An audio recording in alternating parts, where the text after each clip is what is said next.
Quando você tem 61 milhões de adultos, num país de 210 milhões de habitantes, temos cerca de 130 milhões de adultos. Se você junta esses adultos mais a sua família, você está falando em mais da metade da população brasileira que está atolada em dívida.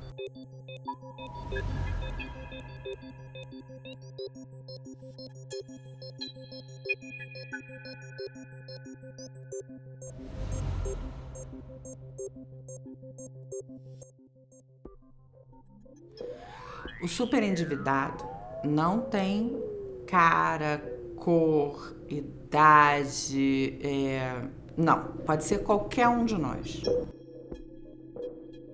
Eu diria que há alguns privilégios que eu tenho enquanto classe média é um tipo de acesso ao sistema bancário financeiro. Né? Quer dizer, e um acesso que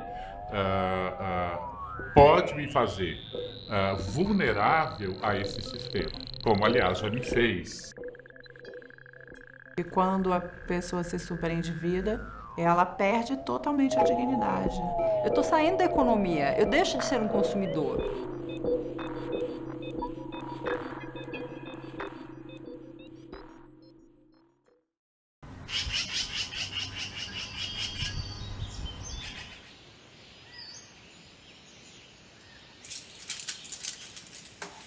Bom, meu nome é Rubens, eu sou um professor universitário de uma instituição pública. Dou aulas há 42 anos. Estou na universidade fazendo pesquisa há 35 anos. E que hoje continuo trabalhando, continuo orientando alunos, fazendo pesquisa.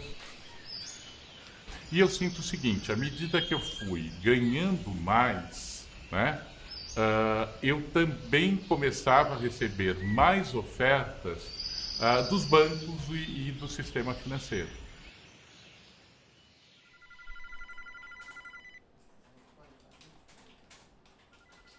O estudo sobre superendividamento, o IDEC já acompanha com mais regularidade há 10 anos, né? A pesquisa mais recente aponta que 60% dos consumidores têm dificuldade em renegociar suas dívidas, seja por dificuldade de acesso aos bancos, por não trazer atraso nas suas contas, ou por receber propostas que estão muito acima da sua capacidade de pagamento. E nós recebemos um associado que veio pedindo uma ajuda, porque estava com um processo. No primeiro momento ele foi atendido pela nossa área de relacionamento, a assessora trouxe, como seria sempre o que nós fazemos, né? Dar apenas uma orientação e encaminhá-lo para os órgãos que têm, de fato, competência para fazer essa assistência.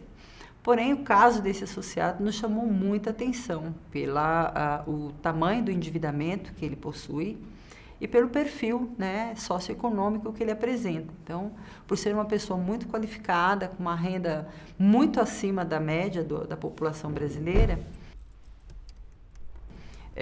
nós assumimos esse processo, ao analisar toda a história dele, como um estudo de caso. Ele possui 120% da renda dele totalmente comprometida com operações de crédito, em apenas 4 bancos.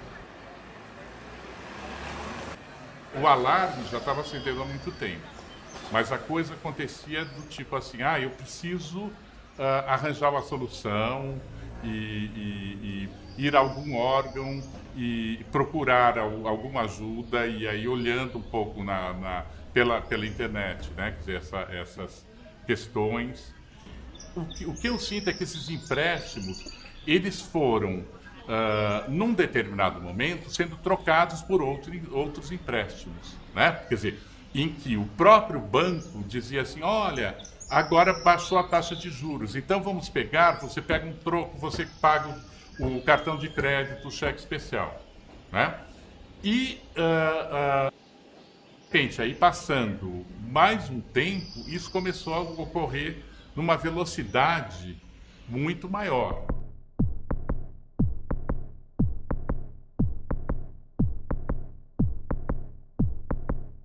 Então, primeiro tem esse apelo mais ou menos intenso, que vai estar na ideia de produzir desejo ou efetivamente criar uma necessidade. E aí o crédito vem como uma ferramenta para permitir que você possa realizar, satisfazer a necessidade e o desejo. E aí então tem a publicidade, tem o oferecimento, a oferta do crédito. Então a oferta do produto ou do serviço e a oferta do crédito também como produto ou serviço. Você tem hoje um sistema extremamente concentrado na oferta do crédito, a publicidade é extensa, é agressiva, ela é constante. E aí a responsabilidade dessas empresas, dessas indústrias, por esses desejos ou necessidades que criam e pela essa facilidade que permitem, né? Então essa coisa está muito encadeada.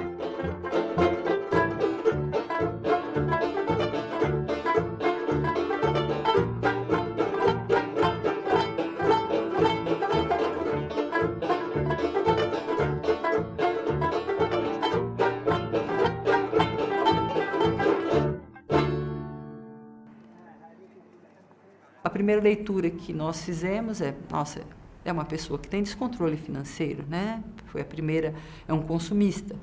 Então, nós trouxemos ele para dentro, fizemos uma análise das contas pessoais dele, todas as contas pessoais. E identificamos que ele é um usuário assim, ideal para o sistema bancário.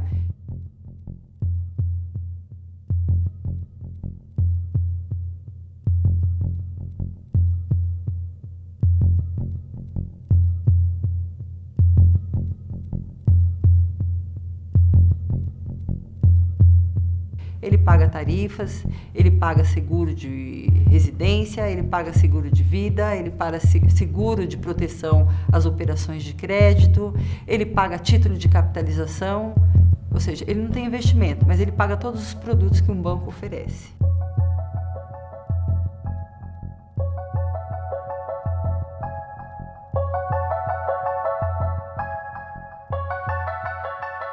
E, de alguma forma, eu fui sendo tratado como o tal do cliente VIP. Eu nunca bati na porta dos bancos. As ligações do gerente passaram a ser semanais, às vezes 2, 3 vezes por semana. Por que em nenhum momento anterior a esse quadro, a situação dele não foi questionada?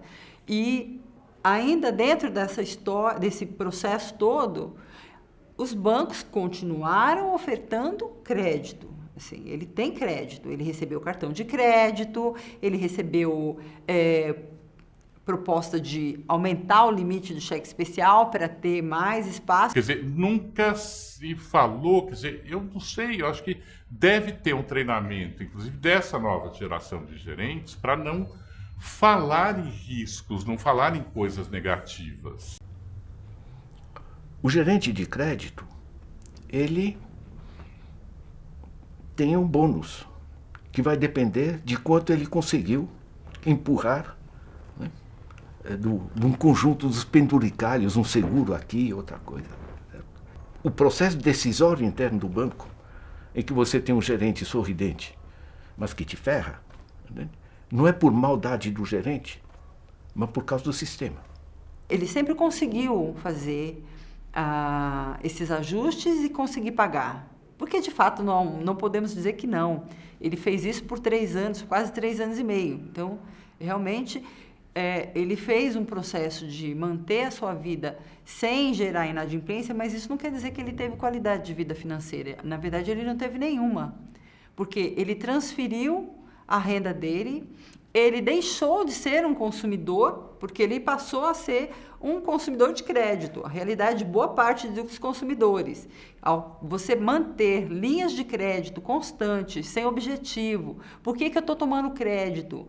Qual é a finalidade desse crédito? E eu estou transferindo isso para o sistema, eu estou saindo do ambiente, eu estou saindo da economia, eu deixo de ser um consumidor. E dentro desse histórico que ele relatou, é que ele não estava conseguindo conversar com os bancos para continuar renegociando suas dívidas. Boa tarde. Boa tarde. Meu nome é Rubens Ador e eu estou ligando nesse canal porque eu já tentei ligar para a gerente da conta. Para empréstimo de financiamento. 2. Para correntista pessoa física. 3. Para negociações Serasa Minca 9. O motivo do meu contato é que eu estou querendo renegociar Até que para empréstimo de... Entende? Realmente a gente não vai conseguir estar renegociando por aqui por conta disso. Porque como a conta está em dia, eu não tenho como passar uma tribulação para o senhor, sendo que não tem nenhum valor em atraso. O crédito, ele é bom economicamente, para a economia de um país, assim. Mas não na forma como ele vem sendo usado no Brasil. As pessoas tomam crédito para integrar renda, para pagar as contas do dia a dia. Existe uma relação muito particular entre crédito consignado, concessão de crédito consignado e a transformação dos empréstimos em forma automática de pagamento, com débito em conta e tal, com o fenômeno do superendividamento. Afirmo isso sem a mínima dúvida. E também afirmo que a negação por parte dos bancos de negociar contratos em dia, ou seja, a pessoa está vendo que não vai conseguir pagar, bate na porta do banco, fala assim, olha só, estou estrangulado, mês que vem eu não consigo mais pagar. Também turbinou o fenômeno do superendividamento.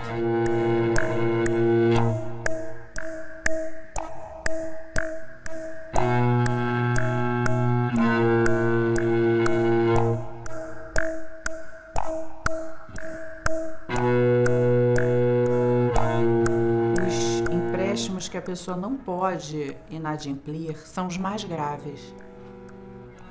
Consignado, empréstimos com débito em conta, porque a pessoa não pode não pagar. O cobertor está curto, eu vou pagar primeiro isso, pagar primeiro aquilo para me reorganizar. Olha, não interessa aos bancos ter consumidores superendividados. E é por isso que o setor tem desenvolvido uma série de ações voltadas a esse tema. Há uma série de medidas em discussão que vão aperfeiçoar o cadastro positivo. Ele pode ajudar o consumidor de várias formas. A primeira é a medida em que se conhece mais o consumidor, se conhece mais o seu endividamento e o seu grau de pagamento, pode-se ter taxas mais benéficas a esse consumidor. Já existe o cadastro negativo, que vem a ser quando uma pessoa atrasa uma dívida, deixa de pagar, seu nome vai para esse banco de dados, chamado cadastro negativo. Veio a proposta do governo de vamos criar o cadastro positivo, o cadastro dos bons pagadores, onde as pessoas vão ser avaliadas pelo histórico, o seu histórico de crédito, e vão ter uma melhor oferta de taxa de juros. E se eu tenho algumas situações mais estruturais que levam o sujeito a ser um mau cliente, ou seja, se eu tenho algum tipo de articulação de sobrecarga que vai fazer com que esse sujeito tendencialmente pegue o empréstimo e não consiga pagá-lo de maneira adequada, ele vai estar sempre no cadastro de mau pagador e nunca no de bom pagador, portanto o cadastro positivo não vai ser uma solução para ele. O Rubens ele aderiu ao cadastro positivo em 2013.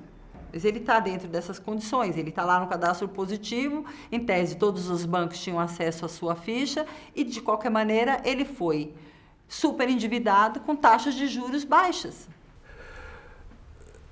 Eu recebo economistas internacionais, para já eu tenho que mostrar documentos dos bancos, porque não acreditam que um banco possa cobrar 485% sobre o rotativo do cartão. Porque Há indignações nos Estados Unidos porque chegou a 16% em certos casos ao ano.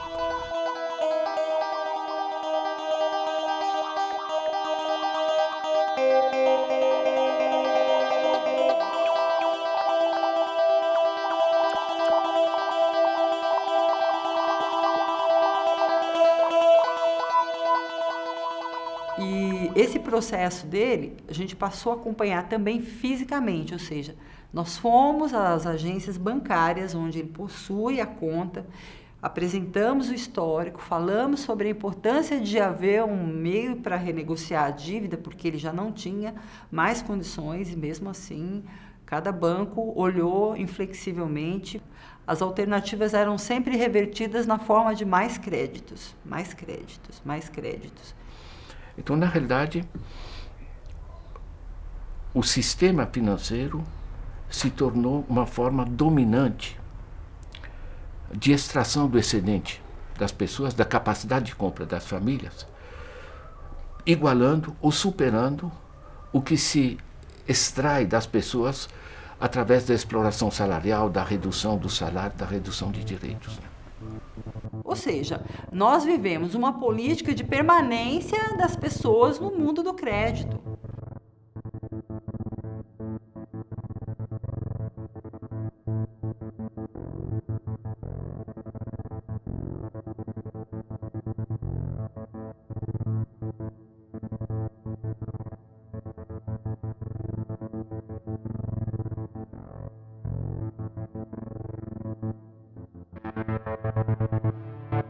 Quando você onera muito as famílias com juros, você vai gradualmente reduzindo a capacidade de compra dessas famílias.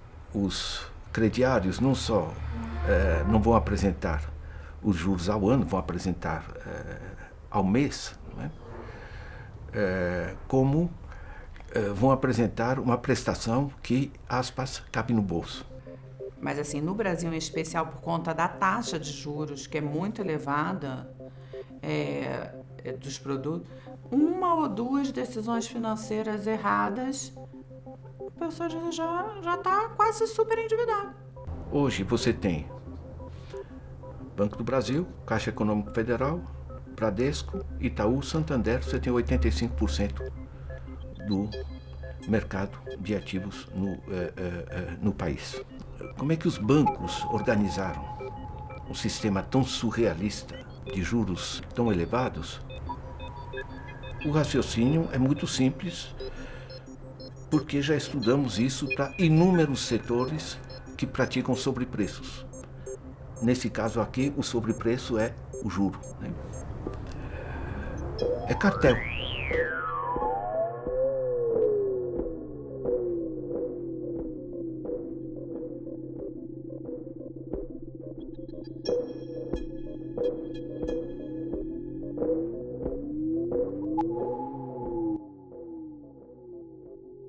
Então, nós temos uma escadinha. Taxas de juros maiores endividam as famílias, travam a sua capacidade de consumo, 61 milhões de adultos, o grosso da população, o que trava a capacidade de atividade das empresas, o que trava dinheiro que vai para o Estado, o que gera um déficit do Estado e reduz a capacidade do Estado fornecer a outra parte do bem-estar das famílias, que é o que a gente chama de salário indireto, que é a escola gratuita, o SUS, enfim, um conjunto de direitos que nos países que funcionam são universais e gratuitos, porque isso é investimento nas pessoas.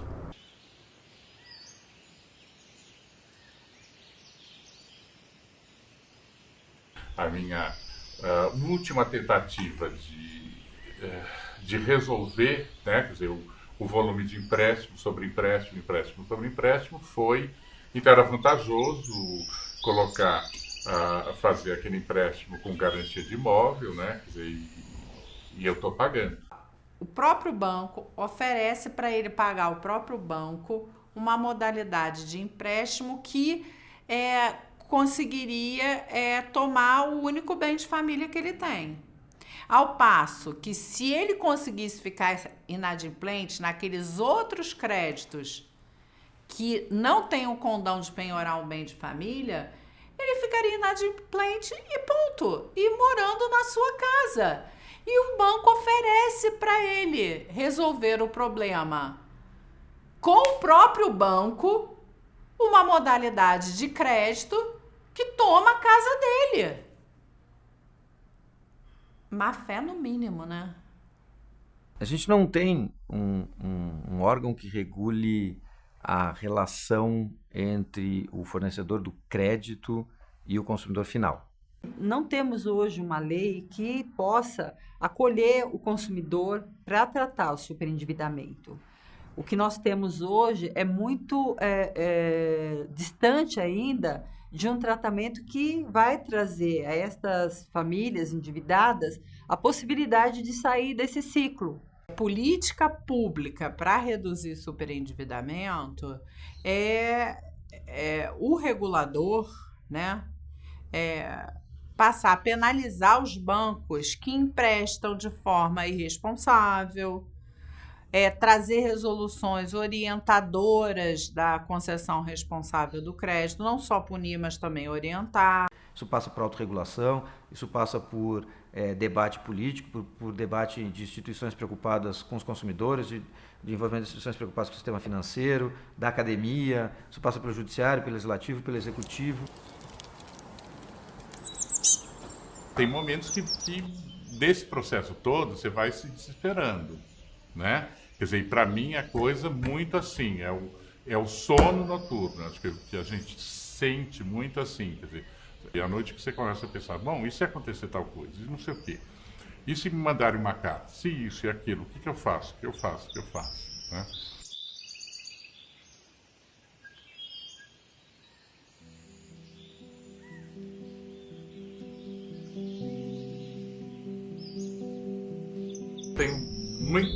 Eu não gostaria de abrir mão desse espaço.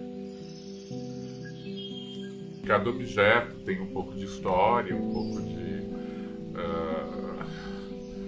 daquilo que marca um pouco, né, quer dizer, a nossa trajetória de vida, né?